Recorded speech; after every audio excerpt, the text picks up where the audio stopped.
আজকে ছিল 9 জুন, তো আমি রেডি হচ্ছিলাম বার্থডের জন্য যাব। তো দেখতেছি বোনটাও চলে আসছে, তো আমি ফাইনালি রেডি হয়ে গেলাম। তো এখন বাড়ি থেকে বেরোবো।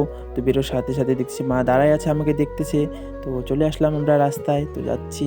তো যাওয়ার সাথে দেখলাম খড়িবাড়িতে বিডিও অফিসের সামনে মেলা লাগছে, বাসন্তী মেলা। তো আপনারা আসতে পারেন ঘোরার জন্য মেলা। আমরা কেকের দোকানে চলে আসছি।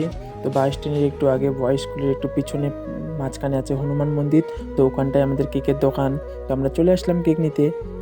তো এসে দেখি শুধু 3টাই কেক আছে, তো কোনটা নেবো ভাবতেছি।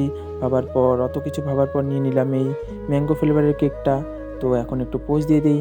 পোজ দেওয়ার সাথে সাথে পেক করলাম। পেক করার পরে এখন কী গিফট দেবো ভাবতেছি। তো গিফট দেওয়ার জন্য চলে আসলাম আমরা পরিবারিতে একটা ফটো ফ্রেম দোকানে। তো ফটো ফ্রেম এটা হয়।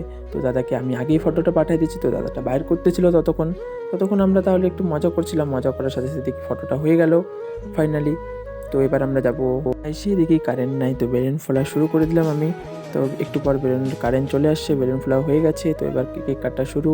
এই যে দেখতেছি আমাদের বার্থডে গার্ল, এটা আমার দিদি হবে, একমাত্র দিদি আছে আমার। এর আজকে বার্থডে ছিল। তো তখন কেক কাটছিল, তো ততক্ষণ আমি একটু বসেছিলাম ওর সাথে। তো কেক খাওয়াচ্ছে সবাই ওকে, তো ও খাওয়াচ্ছে সবাইকে।